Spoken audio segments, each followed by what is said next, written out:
الحمد لله نحمده ونستعينه ونستغفره ونؤمن به ونتوكل عليه ونعوذ بالله من شرور أنفسنا ومن سيئات أعمالنا من يهده الله فلا مضل له ومن يضلله فلا هادي له ونشهد أن لا إله إلا الله وحده لا شريك له ونشهد أن سيدنا ونبينا ومولانا محمدا عبده ورسوله صلى الله تعالى عليه وعلى آله وأصحابه وبارك وسلم تسليما كثيرا كثيرا أما بعد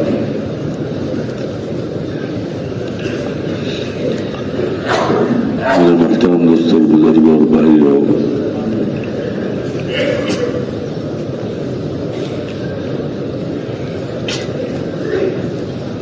بندے کی سعادت اور خوش قسمتی اور کامیابی اللہ کے ساتھ تعلق میں ہے۔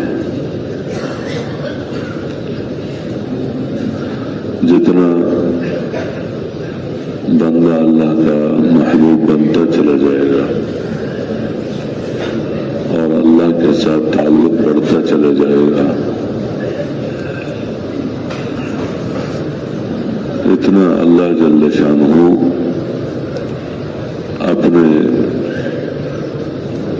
بندے کے ساتھ ہوگا، یعنی اپنے بندے کی مدد میں اور اپنے بندے کے ساتھ محبت کرے گا۔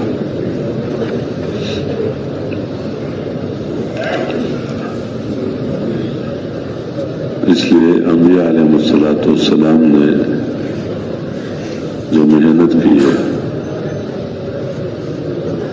تو اس محنت میں ان کی بنیادی محنت اس بات پر ہوئی کہ یہ بندہ اللہ کو پہچانے اور اس بندے کا اللہ کے ساتھ تعلق بڑھے۔ وہ تعلق بندگی کا ہے جو سب سے مضبوط رشتہ ہے،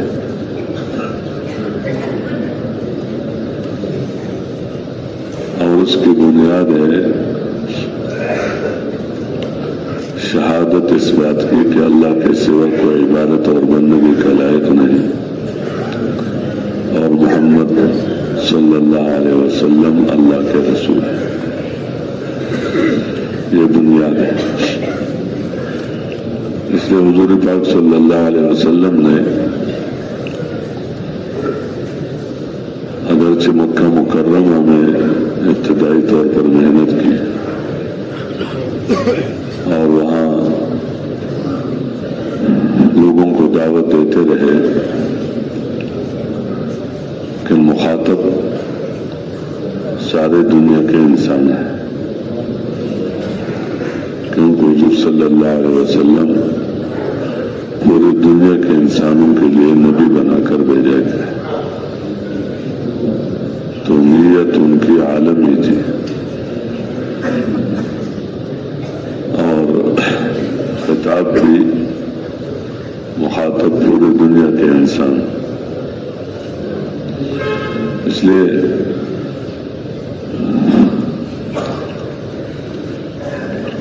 دعوت میں فرماتے تھے کہ یا ایھا الناس قولوا لا الہ الا اللہ تفلحوا،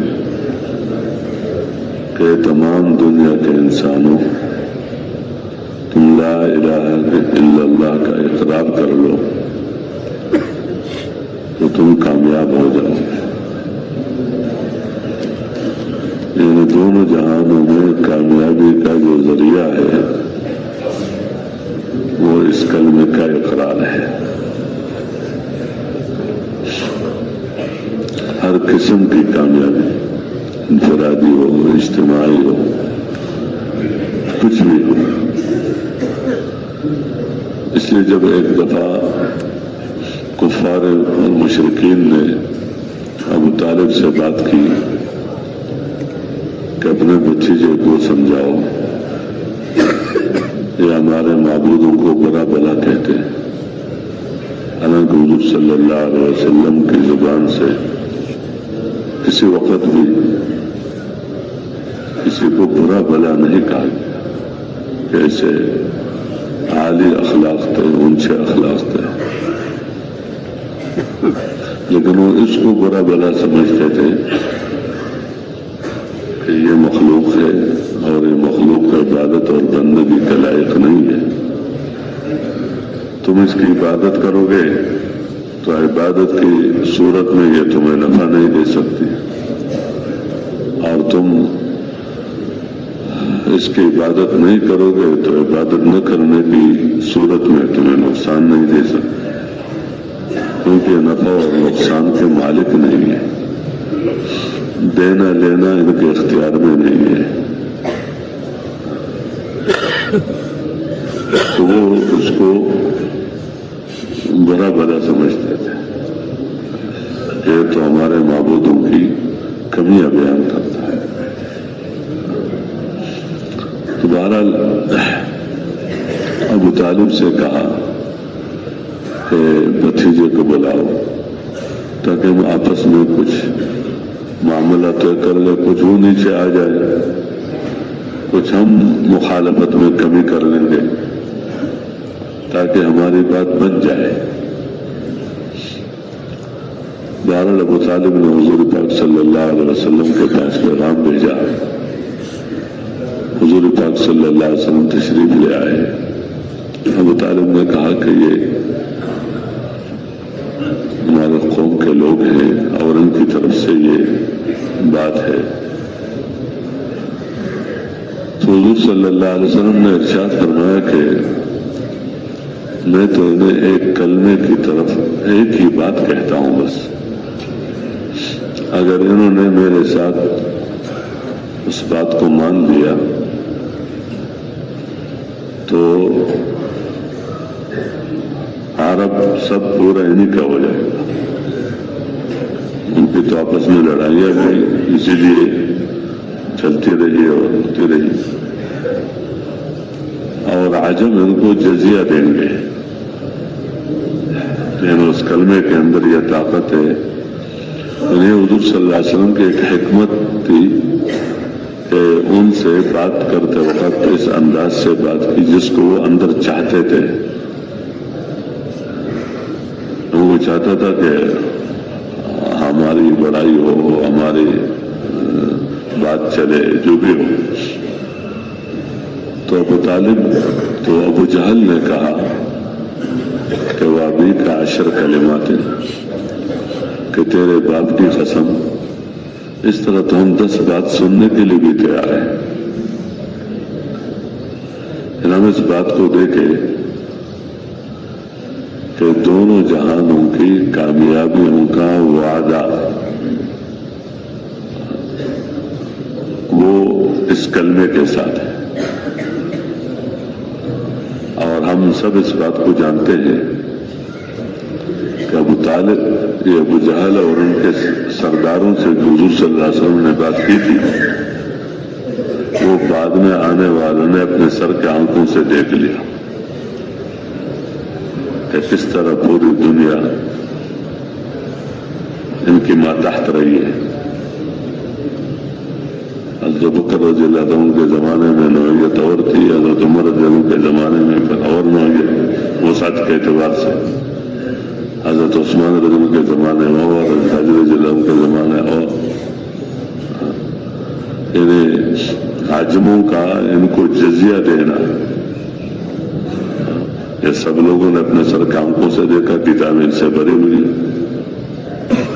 اور ان عربوں کا سب پر غالب آنا، یہ حضور صلی اللہ علیہ وسلم نے ان سے اس وقت کہا تھا کہ جب کچھ نظر نہیں آ رہا تھا۔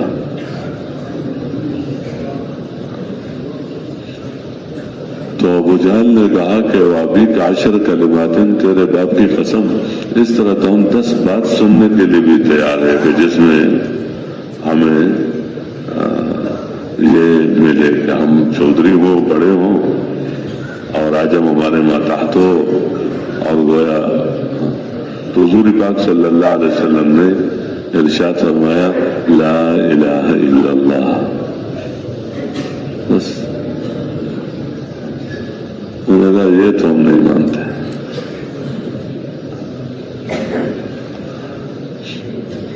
یعنی ہر پیغمبر نے اپنی اپنی قوم کو، تو بعض انبیاء علیہ السلام ایک گھرانے کے لیے بھیجے گئے تھے، بعض ایک قبیلے کی طرف مبعوث تھے، بعض ایک قوم کی طرف مبعوث تھے، بعض حکومتوں کی طرف مبعوث تھے، اور بعض مختلف شعبوں کی طرف پیشت تھے. لیکن پیغمبر کی بات بدلتی نہیں ہے، سب پیغمبروں کی بات ایک ہے. اسی ایک بات کے ساتھ ہر پیغمبر کو بھیجا گیا ہے. ہر پیغمبر کو اسی ایک بات کے ساتھ بھیجا گیا ہے. وما ارسلنا من قبلک من رسول الا نوحی الیہ انہ لا الہ الا انا فاعبدون. کہ ہم نے جس نبی کو بھی بھیجا ہے تو اس کو یہ وحی کی گئی ہے کہ عبادت اور بندگی کا لائق اکیلے اللہ ہے، تو میری عبادت کرو. اس لیے ہر پیغمبر نے اللہ کی عبادت کی طرف اپنی قوم کو بلایا. اے میرے قوم، اللہ کی عبادت اور بندگی کرو. یا قوم اعبدوا اللہ ما لکم من الہ غیرہ، اللہ کے سوا کوئی تمہارا معبود نہیں ہے، تو اللہ سے ڈرو. ڈر وہ معتبر ہے جو بندے کو معصیت سے روکے. جیسے بندہ کہتے میں ڈرتا ہوں اللہ سے، تو ڈر وہ ہے جو معصیت سے بندے کو روکے کہ بھائی یہ کام کیوں نہیں کرتا.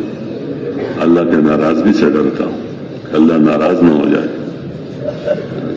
اور جو ناراض کرنے والوں کی جو جگہ ہے جہنم میں، اس سے ڈرتا ہوں کیونکہ اللہ نے ڈرایا ہے، اپنے سے ڈرایا. ڈرایا اس معنی میں کہ میری یعنی ناراضگی سے اپنے آپ کو بچاؤ. جہنم سے ڈرایا ہے، جہنم کے تذکرہ کر کے جگہ بجگہ. ذالک الذی یخوف اللہ بہ عبادہ، یہ وہ جہنم ہے اور اس کے اندر جو مصیبتیں ہیں کہ اللہ اپنے بندوں کو اس سے ڈراتا ہے. یخوف اللہ بہ عبادہ یا عباد فاتقون، میرے بندو ڈرو اس سے.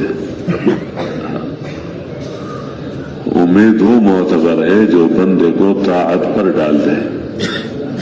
بندے کو تو امید ہے، تو امید وہ ہے کہ جو بندے کو یعنی طاعت کر کے اللہ سے امیدیں باندھو. طاعت کر کے حکم پورا کر کے اللہ سے اچھی امیدیں باندھو. اس لیے حدیث میں ہے، حدیث قدسی میں ہے، انا عند ظن عبدی بی، کہ میں اپنے بندے کے ساتھ معاملہ کرتا ہوں جس طرح وہ گمان کرتا ہے میرے. تو اللہ سے اچھے گمان کرو. میں اللہ کی عبادت کروں گا، اللہ مجھے ضائع نہیں کرے گا. میں اللہ کا حکم پورا کروں گا، اللہ پاک مجھے ناکام نہیں کرے گا. میں اللہ پاک کے احکامات پورا کروں گا، اللہ میرے سے راضی ہو جائے گا. اللہ میری یعنی کہ اگر طاعت کے راستے پر چلوں گا پتہ نہیں میرے ساتھ کیا کرے گا. اللہ سے اچھی امیدیں بات. اس لیے ایمان خوف اور امید کے درمیان میں ہے. الایمان بین الخوف والرجاء، کہ ایک طرف خوف ہو اللہ کا، وہ خوف بندے کو معصیت سے روکے، گناہ سے روکے، اور امید وہ ہے جو بندے کو طاعت پر ڈال دے. امید ہے. اس لیے اس بندے کو بے وقوف کہا گیا ہے، کمعقل کہا گیا ہے. پیغمبر صلی اللہ علیہ وسلم کی زبان مبارک سے کہ جو بندہ خواہش کے راستے پر چلتا ہے، خواہشات پورا کرتا کرتا ہے، یعنی حکم کے خلاف کرتا ہے، احکامات پورا نہیں کرتا، گناہ سے اپنے آپ کو نہیں بچاتا، اور امیدیں بنتا ہے اللہ سے کہ اللہ بڑا غفور ہے، اللہ رحیم ہے، اللہ مہربان ہے، جنت بنائے کسی کے لیے دے ہی دے گا۔ تو حدیث پاک میں اس کو بے وقوف کہا گیا، والعاجز من اتبع نفسه هواها، کہ بے وقوف اور کمعقل آدمی وہ ہے کہ جو نفس کے پیچھے پڑ گیا، دیکھنے میں حکم کو نہیں دیکھتا، کہتا ہے جی چاہنے کو دیکھتا ہے، اور جی چاہنے کی وجہ سے کام کرتا ہے، کیا بس میں میرے پر کس کی چلتی ہے، میں آزاد آدمی ہوں، ہم کیا ہے، ہم دیکھنے میں آزاد ہے، ہم سننے میں آزاد ہے، ہم اپنے فیصلوں میں آزاد ہے، جو فیصلہ کرے، جو ترتیب ہو زندگی گزارنے کی، تو جو اپنی خواہش کے مطابق زندگی گزارے، من اتبع نفسه هواها وتمنى على الله الامانی، اور اللہ سے بڑی امیدیں باندھے، تو یہ مقل انسان ہے۔ عقل مند انسان وہ ہے کہ جو طاعت کر کے اللہ سے نہ امید نہ ہو، اللہ سے امیدیں باندھے۔ اس لیے جب یہ دونوں جمع ہو جاتے ہیں تو تقویٰ ہو جاتا ہے کہ بندے کے دل کے اندر اللہ کا خوف بھی ہے اور بندے کے دل کے اندر امیدیں بھی ہے۔ تو خوف ہے، ڈر رہا ہے اپنی غلط زندگی پر کہ اللہ ناراض ہو کر، یہ ناراضگی اصل مصیبت ہے۔ یعنی ایک ہے کہ ناکام کر دیا تو ایک ہے ناکامی سے ڈرنا، اور ایک ہے اللہ کے ناراضگی سے۔ اللہ کا ناراض ہو جانا یہ سب سے بڑی ناکامی ہے کہ بندہ اس طرح زندگی گزار رہا ہے کہ مالک اس کو کھلا بھی رہا ہے، پلا بھی رہا ہے، پہنا بھی رہا ہے، سلا بھی رہا ہے، اولاد پہ اولاد بھی دے رہا ہے، پیسے پر پیسہ بھی دے رہا ہے، ملک بھی دے رہا ہے، مال بھی دے رہا ہے، چیزیں بھی دے رہا ہے، لیکن ناراض ہو کر دے رہا ہے۔ ناراض ہو کر کیوں؟ اللہ تو رب ہے سب کا، سب کا رب ہے، سب کو کھلائے گا، سب کو پلائے گا، سب کو پہنائے گا، اور سب کی ضرورتوں کو پورا کرنا اللہ نے اپنے ذمہ لیا ہے۔ اب وہ ایک بندہ وہ ہے کہ جس کو اللہ راضی ہو کر کھلا رہا ہے، راضی ہو کر پلا رہا ہے، راضی ہو کر پہنا رہا ہے، راضی ہو کر چیزیں دے رہا ہے، اور راضی ہو کر چیزیں لے رہا ہے۔ چیزوں کا لینا یہ ناراضگی کی بات نہیں ہے کہ ناراض ہو گیا تو پیسہ لے لیا، نہیں، راضی ہو کر پیسہ لے لیتا ہے، راضی ہو کر چیز لے لیتا ہے، دونوں میں امتحان ہے۔ راضی ہو کر چیز دے رہا ہے، راضی ہو کر لے رہا ہے۔ اگر ایک بندہ حکم پورا کرتا ہے اور چیز اس کو مل رہی ہے تو یہ نعمت ہے، یہ راضی ہو کر دے رہا ہے۔ حکم پورا کر کے اور اس پر مصیبت آ رہی ہے، مال میں نقصان آ رہا ہے، جان میں نقصان آ رہا ہے، مشکلات ہے، تو یہ سزا نہیں ہے، یہ ابتلا اور امتحان ہے۔ اس لیے نبیوں کو سب سے زیادہ مشقتوں میں ڈالا گیا، تو کیا ان کو سزا کے طور پر ڈالا گیا؟ کہ سب سے زیادہ مشقتوں میں اور ظاہر کے اعتبار سے حالات میں وہ انبیاء علیہ الصلوۃ والسلام تھے۔ اشد البلاء علی الانبیاء، اور پھر جتنا نبی کے تابع ہوگا، جتنا قرب ہوگا، اتنا اس کے امتحان ہوگا۔ تو امتحان تو بقدر ایمان ہوتا ہے۔ جیسے دنیا میں ایک پرائمری میں پڑھنے والے کا امتحان الگ ہے، اور آگے چلا مڈل میں اس کے امتحان الگ ہے، پھر اور آگے بڑھا تو اس کے امتحان الگ ہے، پھر کسی شعبے میں اس سے کام لینے کے لیے اس کو تجویز کیا جا رہا ہے، ڈاکٹری میں، انجینئرنگ میں، کوئی اور، تو ان کے امتحان کیا ہے؟ ان کے امتحان الگ ہے۔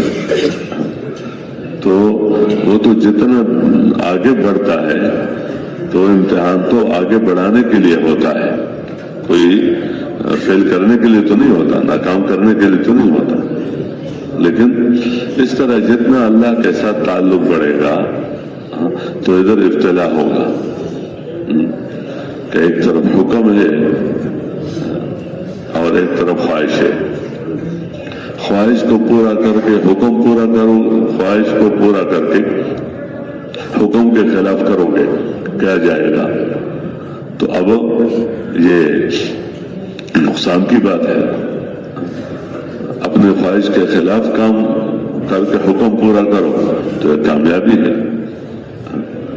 تو اس لیے یہ مسئلہ بس اتنا ہی ہے کہ اللہ کو راضی کر کے زندگی گزارنا بس. اور پھر یہ ایسی بات ہوتی ہے کہ جس حال میں بندہ کو اللہ رکھتا ہے اور اللہ اس کو اسی حال پر رکھنے میں راضی ہوتا ہے تو اس بندے کا اللہ کے ساتھ تعلق کی وجہ سے یہ اسی حال میں اللہ سے راضی ہوتا ہے. یہ اسی حال میں اللہ پاک سے راضی ہوتا ہے. جب بندہ کو اللہ پاک مثلا فخر میں رکھنا چاہتا ہے، راضی ہو کر رکھنا چاہتا ہے، تو یہ بندہ اللہ سے اس فخر میں کیا ہوتا ہے؟ راضی ہوتا ہے. اللہ بیماری کی حالت میں کسی کو رکھ کر راضی ہوتا ہے تو یہ بیماری سے میں اللہ سے کیا ہوتا ہے؟ راضی ہوتا ہے. اس لیے انبیاء علیہ السلام کی زندگی میں بھی بیماریاں بھی آئی ہیں. ایوب علیہ السلام کی بیماری بندہ دیکھ کر حالات آئے ہیں. یوسف علیہ السلام کتنے مرحلوں سے اللہ نے ان کو گزارا. خود حضور صلی اللہ علیہ وسلم پر کیا کیا کچھ نہیں آیا. تو مسئلہ یہ ہے کہ اس دنیا میں بندہ اس طرح اچھا ناراض ہونا یہ دوسری چیزیں تو جہنم ہے آگے اور جو مصیبت اللہ سب کی حفاظت فرما دے، یہ تو اس ناراض ہونے کی آگے نتائج ہے.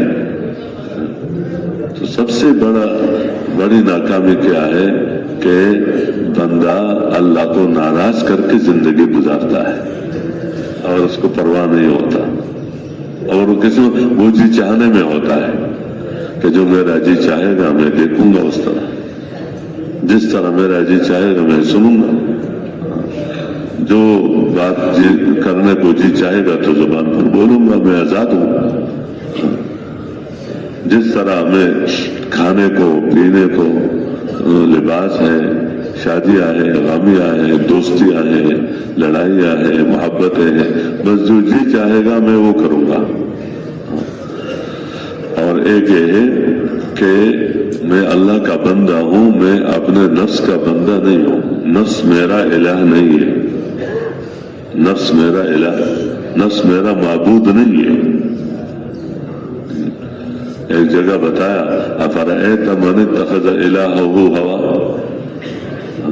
دیکھتے نہیں ہو اس کو جس نے اپنے خواہش کو معبود بنا لیا، اپنے خواہش کو معبود بنا لیا کہ جو جی چاہے وہ کرے، جو بھی جی چاہے تو وہ کرے اور اسی کو پھر کامیابی سمجھتا ہے. تو باوجود علم کہ اللہ نے اس کو گمراہ کر دیا. یہ بندہ جب صحیح راستے پر چلتا ہے، چلتے بہت سارے حالات سے بندہ گزرتا ہے، لیکن چلتے ادھر مہر لگ جاتی ہے کس کی؟ ہدایت کی مہر لگ جاتے ہیں کہ یہ بندہ بنا ہوا ہے. بس یہ اللہ کا نظام ہے. سچ بولتے ایک آدھ دفعہ سچ بولنے سے سچا نہیں لکھا جاتا، ایک آدھ دفعہ جھوٹ بولنے سے جھوٹا نہیں لکھا جاتا. بندہ ہے، کمزوری ہے، ہو جاتی ہے غلطی، کمی کوتاہی ہو جاتی ہے. تو ایک آدھ دفعہ جھوٹ بولنے سے جھوٹا لکھا گیا یا سچ بولنے سے سچا لکھا گیا، یہ نہیں ہوتا. مختلف حالات سے بندہ گزرتا ہے. اب جب ہر حال میں سچ بولتا ہے، کیونکہ سچ بولنے میں کبھی نفع نظر آتا ہے، کبھی نقصان نظر آتا ہے، کبھی نفع نظر آتا ہے، کبھی نقصان نظر آتا ہے. حیوانات میں کبھی نفع نظر آتا ہے، کبھی نقصان نظر آتا ہے. تو یہ نہ نفع سے متاثر ہوا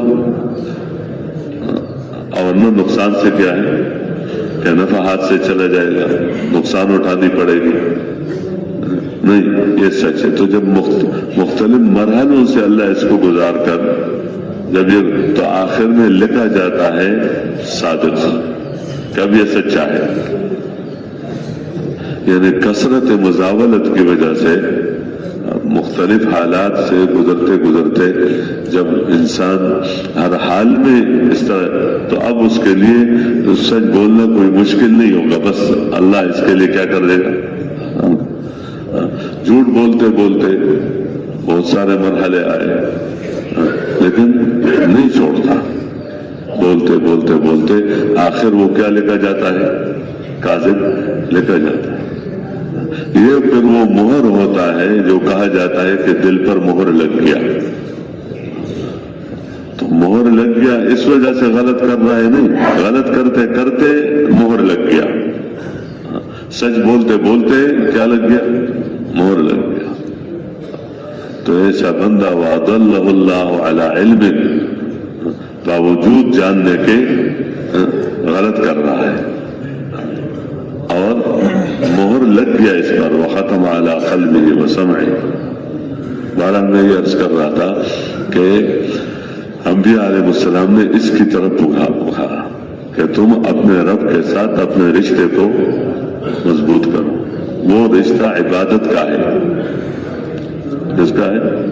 کہ عبادت صرف اللہ کی جائے گی، اللہ کے سوا کسی کی نہیں کی جائے گی، نہ اللہ کے ساتھ اس عبادت میں شریک کیا جائے. تو ہر نبی نے اس کی طرف پکارا کہ تم اللہ کی عبادت اور بندگی کرو، کہ کسی چیز میں تمہارا اشتغال نفس کی وجہ سے نہ ہو بلکہ اللہ کے حکم کی وجہ سے، اللہ کے حکم کی وجہ سے. ہم نے سنا ہے مولانا الیاس رحمہ اللہ فرمایا کرتے تھے لا الہ الا اللہ کہ ایک من چاہیے، ایک رب چاہیے. من جی اور ایک رب چاہیے. تو لا الہ الا اللہ میں یہ من چاہی کا انکار ہے اور رب چاہی کا کیا ہے، اقرار ہے کہ میرا کسی عمل میں اشتغال نفس کی وجہ سے نہیں ہوگا بلکہ کس کی وجہ سے ہوگا. کیونکہ یہ نفس ایسا مسئلہ ہے اس کا کہ پہلے تو یہ ان چیزوں میں آتا ہے جس کو لوگ سمجھتے بھی ہے کہ غلط ہے، سمجھتے بھی ہے کہ کیا ہے، غلط ہے، تو اس طرف سے آتا ہے اور وہ کام بندے سے کرواتا ہے. پھر جب دیکھ لیں کہ یہ راستہ تو کچھ بند نظر آتا ہے، اس کے لیے ہر ایک کے لیے الگ نظام ہے، تو اب وہ طاعت کے راستے سے آتا ہے کہ بندہ ظاہر میں دین کا کام کرے، طاعت کا، لیکن وہ نفس کی وجہ سے کرے، طبیعت کی وجہ سے کرے، جی چاہنے کی وجہ سے کرے، جی چاہنے کی وجہ سے کرے. تو کہتے نہیں، کسی کام میں اشتغال کا کوئی وجہ نہیں سوائے کس کے، اللہ، یعنی اللہ کے حکم کے. نماز کیوں پڑھ رہے ہو، اللہ کا حکم ہے. روزہ کیوں رکھ رہے ہو، اللہ کا حکم ہے. زکوٰۃ کیوں دے رہے ہو، اللہ کا حکم ہے، اور کوئی بات نہیں. حکم ہے کس کا، اللہ کا. حج کیوں کر رہے ہو، حکم ہے اللہ کا. اس کے ساتھ جی چاہتا ہے تو الگ بات ہے. اب کبھی نماز پڑھنے کو جی چاہے گا، کبھی نہیں چاہے گا. یعنی کبھی طبیعت چلے گی، کبھی طبیعت نہیں چلے گی. کبھی روزہ رکھنے کو طبیعت چلے گی، کبھی نہیں چلے گی. طبیعت نہیں چل رہی ہے تو اس پر پکڑ تو نہیں ہے، سستی ہے، سستی آ گئی کسی عارض کی وجہ سے، تو اس پر پکڑ تو نہیں ہے، بلکہ اس عارض کی وجہ سے جو سستی آیا ہے، یا جو بندہ پھر بھی کام کرتا ہے اور اپنے اس سستی سے، اس مرض سے، اس چیز سے اثر نہیں لیتا، تو اللہ کے ہاں تو اس کی قیمت اور بن جاتا ہے. اللہ کیوں، اللہ تو قدردان ہے کہ باوجود اس کے کہ اس حال میں یہ مجھے یاد کر رہا ہے، اس حال میں میرے حکم کو پورا کر رہا ہے. اب منافق جو نماز نہیں پڑھتے تھے، یہ نمازوں میں آتے تھے تو اپنے نفاق پر پردہ ڈالنے کے لیے تو ان کے نمازوں کا تذکرہ کیا کہ وَإِذَا قَامُوا إِلَى الصَّلَاةِ قَامُوا كُسَالَىٰ، نماز کے لیے جو کرتے تو بس سستی کی حالت میں، جسے بندے کا کوئی دل نہیں کرتا لیکن پڑھنی پڑے گی، کیا کرے، کیوں نہ پڑھے نہ آئے مسجد میں تو لوگوں کو پھر جب میں نظر نہیں آؤں گا۔ اس زمانے میں منافق نماز نہیں چھوڑ سکتے تھے، کیونکہ نماز کا چھوڑ دینا یہ علامت تھی اس بات کی کہ مسجد میں جب کیوں نہیں ہے تو منافق تو مسجد میں نہیں ہوتا، تو اپنے نفاق پر پردہ ڈالنے کے لیے وہ نمازوں میں آتے تھے۔ تو ان کے بتایا کہ وَإِذَا قَامُوا إِلَى الصَّلَاةِ قَامُوا كُسَالَىٰ، صرف يُرَاؤُونَ النَّاسَ کہ لوگ دیکھے کہ ہاں موجود تھا میں نے نماز میں، اس لیے جب اندھیرا ہوتا تھا رات کو عشاء کی نماز میں اور فجر کی نماز میں وہ بڑا مشکل تھا ان کے لیے آنا، کیونکہ اندھیرے میں تو پتہ نہیں چلتا نا کون ہے کون نہیں، کہتے چل جائے گا، تو وہ تو اسی وجہ سے آگے ایک کام، تو یہ کسل عقیدتاً ہے کہ اس حکم کو کوئی حکم نہیں مانتا ہے، لیکن کیا کرے گا۔ ایک وہ ہے کہ بندے کے اندر کسل کی شکل ہو، تھکا ہوا ہے بیچارہ، بیمار ہے، جس کی وجہ سے وہ آگے اس حکم کو نشاط کے ساتھ پورا نہیں کر سکتا جیسے ایک صحت مند آدمی کر سکتا ہے۔ تو اللہ کے ہاں تو اس کی بہت قیمت ہے، کیونکہ یہ کسل یہ ایک عارضی چیز ہے، تھکا ہوا ہے، بیمار ہے، کوئی اور عارض آ گیا تو اللہ کے ہاں تو اس کی بہت قیمت ہے۔